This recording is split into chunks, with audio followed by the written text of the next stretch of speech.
Bonjour à tous mes lifers, à tous mes millionnaires en devenir. Comment ça va aujourd'hui?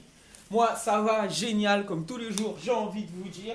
Alors, franchement, félicitations à vous d'être arrivés jusqu'à ce 7e jour de formation. Qui dit 7 jours dit une semaine. Ça fait donc une semaine que je suis en train de vous accompagner dans la création de votre vie sur mesure, dans la création d'une vie que vous allez construire et qui vous sera satisfaisante. J'espère qu'elle vous sera satisfaisante à tout jamais.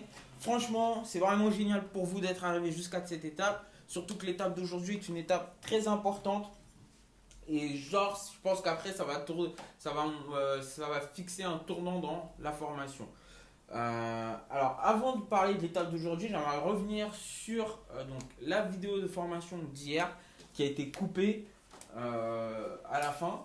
En fait, tout simplement, je vais être honnête avec vous, puisque je n'avais plus de batterie sur ma caméra. Donc ça s'est coupé. Ensuite, je suis revenu sur la vidéo, je l'ai regardée et je me suis rendu compte qu'en fait, j'avais dit tout ce qu'il y avait à dire. J'avais été assez exhaustif, j'avais déjà à peu près tout raconté. Vous avez donné tous les conseils que je vous avais donnés par rapport à hier. Et donc, je me suis dit que ça ne servait pas à grand chose de reprendre la vidéo et de la laisser comme ça. Voilà. Après, je suis désolé parce que oui, il n'y a pas la conclusion de fin où je vous donne les devoirs, mais je pense que vous aurez compris de toute façon de vous-même que tous les jours, même si je ne vous le dis pas, le devoir c'est de réfléchir au thème de la journée. Donc hier, c'était où souhaitez-vous aller dans la vie. Donc vous aurez compris que le devoir, en plus j'ai dit plusieurs fois dans la vidéo, vous prenez un truc et puis vous notez où est-ce que je souhaite aller dans ma vie. Donc moi, par exemple, je disais que moi, je souhaitais être une inspiration pour les autres. Donc c'est pour ça que tous les jours de ma vie, je m'efforce d'inspirer les personnes. D'être une source d'inspiration en tout cas. Donc voilà, donc pour ça j'aimerais m'excuser, mais encore une fois, comme je l'ai dit, tout était complet, il y avait tout dedans. Vous en faites pas, vous n'avez rien manqué. C'est pour ça que je me suis dit finalement ça ne sert pas non plus que je refasse la vidéo ou que je fasse excusez-moi, ou que je fasse la fin de la vidéo et qu'ensuite je fasse un montage.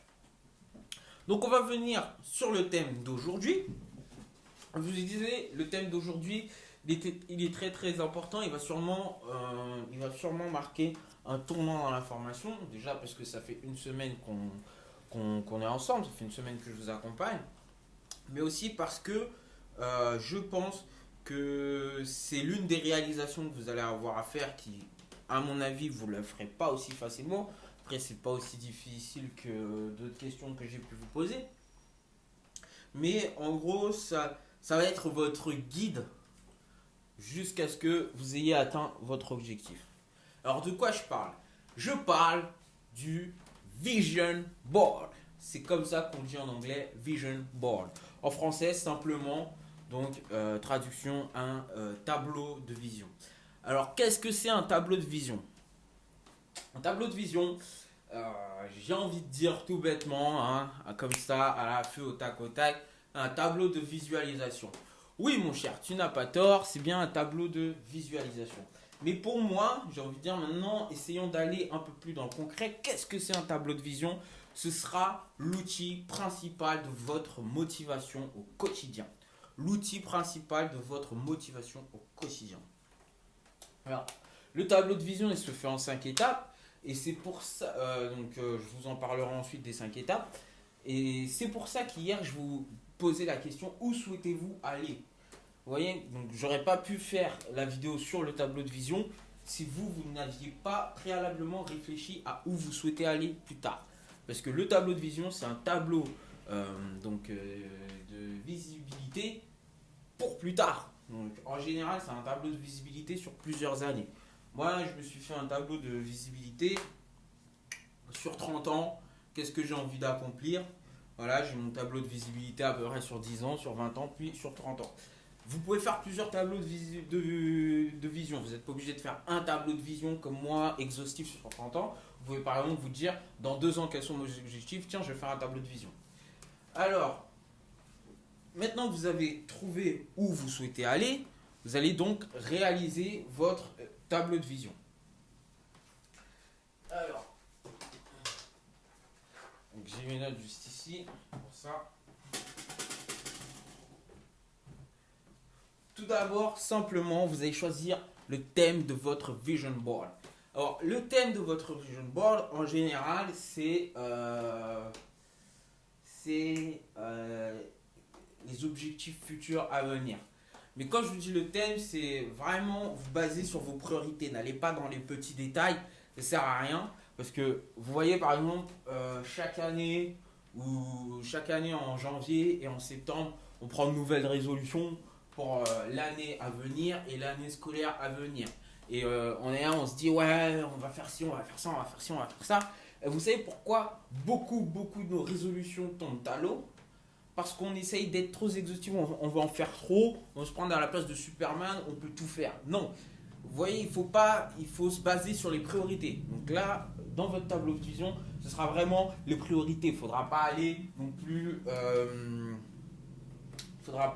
plus, dans les petits détails, etc. Ça ne sert à rien. Par exemple, dire, ouais, moi, dans 20 ans, je veux m'acheter un costard Armani de couleur bleue avec des chaussettes rouges. Non, on s'en fout. Tu as simplement à dire, moi, dans 20 ans, j'aimerais avoir assez d'argent pour m'habiller avec des vêtements de plutôt bonne qualité. Donc, ce que tu vas faire sur ton tableau de vision, c'est que tu vas découper des vêtements de qualité, tu vas les mettre, mais après, tu vas pas forcément aller dans les détails. Et encore, le fait de vêtements, je trouve que c'est du détail, tout simplement. Voilà, donc c'est pas grave. En tout cas, vous voyez ce que je veux dire, c'est trouver le thème, la pierre angulaire de votre tableau de vision et allez-y.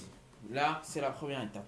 Une fois que vous avez passé cette étape, simplement, il va falloir choisir le support de votre tableau de vision. Alors, le support, il peut être de différentes manières. Ça peut être un support numérique, ça peut être un support photographique dans le sens où par exemple, vous voyez le tableau qui est là, qui est accroché, bah, ça aurait pu être un tableau de vision. Donc, c'est comme ça que je dis, j'ai envie de dire un support papier. Après, ça peut être un support numérique parce qu'aujourd'hui, on est dans une ère très numérisée où vous pouvez très bien faire ça sur votre ordinateur ou sur votre téléphone portable si vous avez des applications qui vous permettent de faire décollage d'un petit peu toutes choses. Donc ça, c'est la deuxième étape, c'est choisir le support que vous souhaitez avoir. Par exemple, il y a des personnes qui font des tableaux de vision qui sont assez marrants dans le sens où, par exemple, il y a quelqu'un, son tableau de vision, il était circulaire. Donc en fait, il a pris un cylindre et il a fait son tableau de vision tout autour comme ça, chronologiquement. C'est très bien, c'est genre génial parce que, par exemple, la plupart des personnes, ils vont se dire, voilà, moi je prends un carton comme ça et puis je vais coller tous mes petits trucs sur un tableau de vision. Et finalement, c'est pour ça qu'on appelle ça un tableau de vision parce que tous ont la même à peu près apparence, c'est un tableau.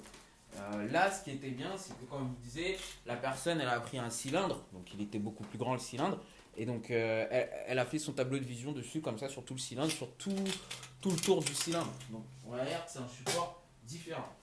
La troisième étape, une fois que vous avez choisi votre support, donc vous avez choisi votre support numérique, papier, cylindre, si vous êtes vraiment imaginatif, vous pouvez imaginer d'autres supports, vous pouvez aller à la troisième étape, c'est faire un schéma. Pourquoi faire un schéma? Alors, vous allez me dire, ah, mais ça sert à rien de faire un schéma pour le tableau de vision. Bah si, parce que par exemple, moi, si je prends ce support, donc là c'est une enveloppe, mais si je prends ce support carton et je commence à coller plein de trucs, oh mince, j'ai plus de place, comment je fais? Voilà. Alors, faire un schéma, ça va vous permettre de vous dire, là je vais mettre ça, là je vais mettre ça, là je vais mettre ça, je vais mettre ça. Et une fois que vous aurez le schéma, que tout sera en place, en gros c'est un brouillon quoi, vous pourrez passer directement à la construction concrète de votre tableau de vision. Ensuite, donc ça pour faire le schéma, c'est tout simple. Si vous faites un support numérique, dans ce cas-là, vous prenez votre ordinateur, vous allez sur Paint, sur Photoshop, ce que vous voulez, tous les logiciels qui vous permettent de faire des montages et des retouches photos, ou alors vous pouvez simplement prendre une feuille de papier et dessiner vous-même dessus, voilà à peu près ce que vous voulez mettre. C'est aussi simple que ça. Si vous choisissez un cylindre, vous prenez le cylindre et vous imaginez que vous êtes en train de faire sur le cylindre, mais vous le faites en brouillon. La quatrième étape, c'est l'étape, j'ai envie de dire, la plus importante parce que sans ça, il n'y aurait pas de vision board, c'est collecter le contenu de votre vision board. Ça veut dire que dans votre vision board, vous avez besoin de mettre des choses. Or moi, ce qui est génial, c'est que j'ai toute ma petite mallette de magazines. Bon, avec le soleil, on voit pas trop, mais c'est toute une mallette de magazines remplie de magazines. Donc moi, j'adore les magazines parce que surtout les magazines de mode, de lifestyle, de voyage, parce que ça fait rêver. Bon, j'aime aussi les magazines de science, mais ça fait pas forcément rêver, c'est plutôt réfléchir. Moi, j'adore les magazines, c'est pour ça. Par exemple, moi, j'habite à Paris, à chaque fois que je sors du métro, il y a toujours des gens qui servent des magazines qui s'appellent Stylist. Donc, c'est des magazines en libre-service, et les servent, c'est des magazines gratuits. Et j'adore les prendre parce que justement, dedans, il y a plusieurs trucs sur le style, et ça fait rêver. Donc, dans ces magazines-là, vous allez pouvoir trouver tout le contenu de votre vision board. En général, les magazines sont plutôt exhaustifs, donc ne vous en faites pas. Si vous ne trouvez pas dans un magazine, vous allez trouver dans l'autre. Après, par exemple, si vous êtes sur un support numérique, allez pas chercher des trucs dans les magazines pour les scanner. Par exemple, comme je disais, vous voulez une belle voiture, vous tapez voiture de luxe sur internet, vous prenez l'image, copier-coller, c'est fait. Vous n'avez pas besoin d'aller chercher une voiture de luxe dans un magazine de voitures, aller à la librairie et tout. Donc vraiment, selon le support, adaptez votre contenu, bien sûr. Mais vous pouvez trouver tout votre contenu. Moi, je pense que le magazine, c'est le plus simple parce que je pense que la plupart des personnes vont opter pour un support papier. Donc voilà. C'est rare. Moi, j'ai rarement vu des gens faire un vision board sur un support numérique. D'ailleurs, moi, je trouverais ça bizarre dans le sens où le vision board, il faut qu'il soit visible. Et en fait, il faut que le vision board soit obligé de le voir. Alors que si c'est un support numérique, finalement, ce sera un fichier. Et donc, tu ne seras pas obligé et tu vas juste l'ouvrir une fois par an. C'est pas génial, tu ne seras pas assez motivé. Donc voilà. Et donc la cinquième et dernière étape, lorsque vous avez terminé votre vision board, donc vous avez collecté le contenu, vous avez fait tout votre collage, votre vision board est bon, prêt et carré, et ben tout simplement, suivez votre vision board. C'est pour ça que je vous disais que c'est une étape très très importante et que ça va sûrement noter un tournant dans l'information. Parce que finalement, hier je vous ai posé la question, où souhaitez-vous aller dans la vie? Et ben le vision board, c'est votre plan. C'est votre plan, c'est votre Google Maps, c'est votre itinéraire pour atteindre votre objectif. C'est votre vision board. C'est ce qui va vous permettre, lorsque vous serez démotivé par exemple, vous vous posez devant votre vision board comme ça, vous le regardez et vous allez retrouver la motivation. Si vous vous dites, oula, je suis un peu perdu dans ma vie, oula, je sais plus où j'en suis, tu regardes ton vision board, tu sais où aller, tu sais quoi faire, ne t'en fais pas. Donc voilà, ce sont les 5 étapes pour vous créer un vision board. Donc, les devoirs pour la prochaine fois, c'est de faire un vision board. Donc voilà. Moi, je vous conseille de le faire le plus rapidement possible. Encore une fois, comme je vous le dis, ne vous pressez pas non plus. Si vous y arrivez, si vous ne le finissez pas avant demain, pas la peine de vous presser. L'essentiel, c'est de faire les choses bien et pas forcément vite. Voilà. Ce qu'il faut, c'est surtout faire les choses bien. Donc, prenez votre temps, faites les choses bien, faites votre vision board. N'hésitez pas à le partager avec moi sur le groupe Facebook de la formation. Moi, ça me ferait hyper plaisir tout à fait en plus d'avoir votre vision board. On pourrait peut-être même faire des échanges de vision board. Donc voilà mes chers amis. Donc je vous souhaite une excellente fin de journée. Alors pour ma part aujourd'hui c'est assez chargé. Je suis un petit peu fatigué mais ça va, j'ai quand même la pêche. Je pense que je vais pouvoir affronter cette journée. Donc voilà mes chers amis, on se retrouve demain et n'oubliez surtout pas que vous êtes l'unique moteur de votre réussite. C'est parti.